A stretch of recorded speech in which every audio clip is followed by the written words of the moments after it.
Հայաստանում ներդրվող առողջության համընդհանուր ապահովագրության շրջանակում շտապ բժշկական օգնության անվճար կանչերի սահմանափակում է դրվել։ Տարեկան մինչև 8-րդ կանչը անվճար կլինի, 9-րդի եւ դրան հաջորդների համար սահմանվել է 10,000 դրամ սակագին։ Պետության կողմից երաշխավորված անվճար հիմունքներով սպասարկվելու է մինչև 8 կանչը, 8-ից ավել կանչ տվող բուժառուների համար կանչը դառնալու է վճարովի։ Իհարկե կան որոշ բացառություններ, չգիտեմ, ցրտահարություն, դանակահարություն, կայծակնարություն, հրազենային եւ այլ որոշակի բացառություններ կա, բայց ամեն դեպքում ինչ որտեղ նաեւ փոխկապակցվածություն տեսնում եմ այդտեղ։ Armenpress-ի մամուլի սրահում հրավիրված ասուլիսում շտապ բուժօգնություն Փակbaşնետիրական ընկերության տնօրեն Ռուբեն Գրիգորյանը նշեց. Բուժանձնակազմն ունենալու է անհրաժեշտ սարքավորումներ, որպեսզի վճարումը հնարավոր լինի կատարել տեղում։ 8 կանչից ավելի դեպքերը վերաբերում են քրոնիկ հիվանդներին։ Այն մարդը, ով, չգիտեմ, ասենք 20-30 անգամ եւ ավել կանչ է տալիս, այդ մարդը ուրեմն ստացիոնարում բուժ հաստատությունում բուժման կարիք ունի։ Այսինքն պատկերացնում եք այդ անձնակազմը վարորդ, բժիշկ, բուժքույր, մեքենա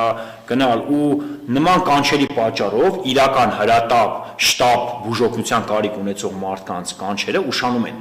Այսինքն ես իմ սուբյեկտիվ կարծիքը ազատ եմ, ես միանշանակ կողմ եմ սահմանափակմանը։ Այսօր Արմեդ համակարգի սխալ մուտքագրումների արդյունքում մենք ունենք դեպքեր բազմաթիվ արդեն, որ մարդիկ առաջի անգամ զանգում են, շտապ օգնությունը պատասխանում է, որ ձեր 8 կանչը լրացել է։ Այսինքն սխալ մուտքագրումների արդյունքում մարդիկ կան, որոնք որ ունեն այլևս կատարած այդ 8 կանչերը, այսինքն քաոս է ստեղծված նաև էլեկտրոնային համակարգում, ինչի արդյունքում բացառապես դժվարելու է հիվանդի առողջությունը եւ նյարդային համակարգը։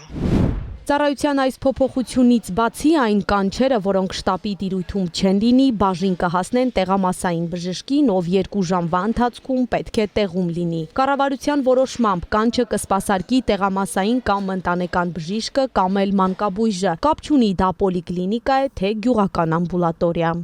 Քաղաքացին բախվելու այն խնդրի հետ, որ շտապ օգնությունը չի գալու իրենց տուն, այլ ասելու են նստի սպասի, մինչև ընտանեկան բժիշկը կգա, իսկ հատկապես մարզերում, հենց ձեր մարզում, լուրջ խնդիր կա ընտանեկան բժիշկների, պոլիկլինիկական բժիշկների, հենց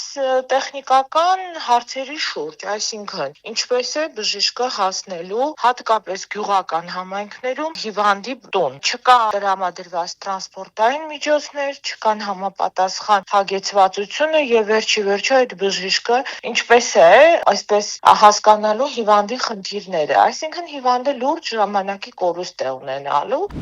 Նոր կարգով առողջության առաջնային պահպանման օղակին են փոխանցվելու նաև քրոնիկական հոդացավերով ու մկանացավերով հիվանդների կանչերը, քրոնիկական ալկոհոլիզմով կամ այլ քրոնիկական հիվանդություններով անձանց նույն օրվա կրկնակի կանչերը, առանց սրացման, ինչպես նաև նորագոյացություններով հիվանդների կրկնակի կանչերը, եթե նոր ախտանշաններ ի հայտ չեն եկել։ Առողջության ոլորտի փորձագետի խոսքով խնդիրն առավել խոցելի կլինի մարզերում, որտեղ A կետից B կետ հասնելն առավել դժվար է լինելու, պայմանավորված մի շարք գործոններով։ Մի կողմից մենք ասում ենք ապահովագրության կոնտեքստում դուք հերթագրվեք ձեր ընտանեկան բժշկի մոտ, սպասեք ձեր հերթին, որովհետև հերթերը կարող են լինել անհասկանալի,